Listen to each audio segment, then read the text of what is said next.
সবাই আওয়ামী লীগকে জান প্রাণ দিয়ে বন্ধু বানানোর চেষ্টা করছে। আওয়ামী লীগের বিচার বাংলাদেশে অসম্ভব। কে কার চেয়ে বেশি আওয়ামী লীগকে বন্ধু বানাতে পারে, এটা আওয়ামী লীগের বিচার বলতে আর কিছু আমি দেখছি না বিচার হওয়ার কোনো সম্ভাবনা আছে। আর এইভাবে রাজাদের বিচার হয় না, বুঝছেন? রাজাদের বিচার করা অনেক টাফ একটা বিষয়। দেখেন, আওয়ামী লীগের বিচার করবেন কি?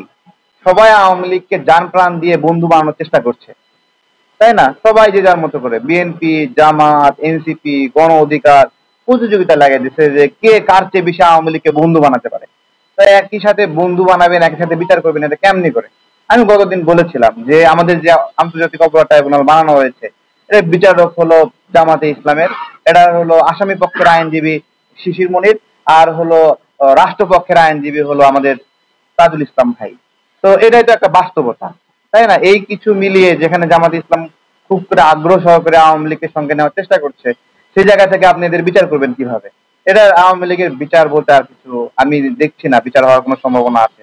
আর এইভাবে রাজাদের বিচার হয় না, বুঝছেন? রাজাদের বিচার করা অনেক টাফ একটা বিষয়।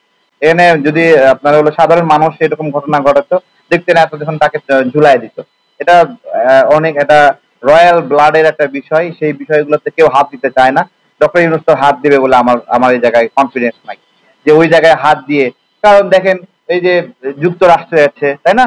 সেখানে যাওয়ার সময় দুই পাশে, এক পাশে বিএনপি, এক পাশে জামাত, আর পিছনে এনসিপি লইয়া তিন দিক থেকে আবৃত হয়ে ডক্টর ইউনূস যাচ্ছে। তার মানে দায়িত্বে থাকা অবস্থায় গার্ডস পাচ্ছে না যে উনি কি সাহস নিয়ে যাবেন, তাই না?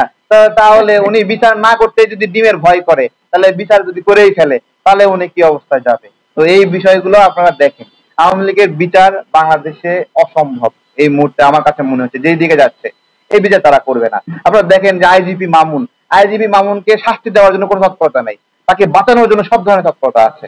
ঠিক আছে, রাজসাক্ষী বানিয়ে যে প্রধান আসামি গণহত্যার, তাকে আপনি বানাইছেন রাজসাক্ষী। হ্যাঁ, এর চেয়ে জামাতকে আর কি ভাষায় বলবো বলেন? কি ভাষায় বলবো? জামাতের মধ্যে রক্ত আছে নাকি? শরীরে রক্ত আছেনি, লাজ শরম আছেনি? এরাই তো তাদের নেতাদেরকে ফাঁসি দিয়েছিল, তাই না? এরাই দিচ্ছে না ফাঁসি? তাহলে এরা যদি ফাঁসি দেয়, এদেরকে আবার বন্ধু বানায় কিভাবে? তাদের লজ্জা আছে? হ্যাঁ, আমি ওই জন্যই বলছিলাম যে মতিউর রহমান নিজামীর জামাত আর শফিকুর রহমান জামাত এক জিনিস না।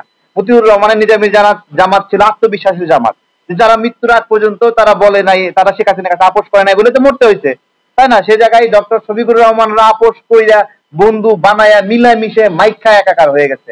তাহলে ওই জামাত আর এই জামাত কি এক জিনিস? এই এক জিনিস না। এখন আওয়ামী লীগের ঝটিকা মিছিল হইলে পারে বিএনপি সিদ্ধান্ত নিচ্ছে আর দৌড়াবে না, জামাত সিদ্ধান্ত নিচ্ছে দৌড়াবে না, গণ অধিকার, এনসিপি সবাই মিলে সিদ্ধান্ত নিচ্ছে আওয়ামী লীগকে বন্ধু বানাবে। তা পুলিশের কি ঠেকা পড়ছে আওয়ামী লীগকে দৌড়াবে? এটা তো আমাদেরকে বুঝতে হবে।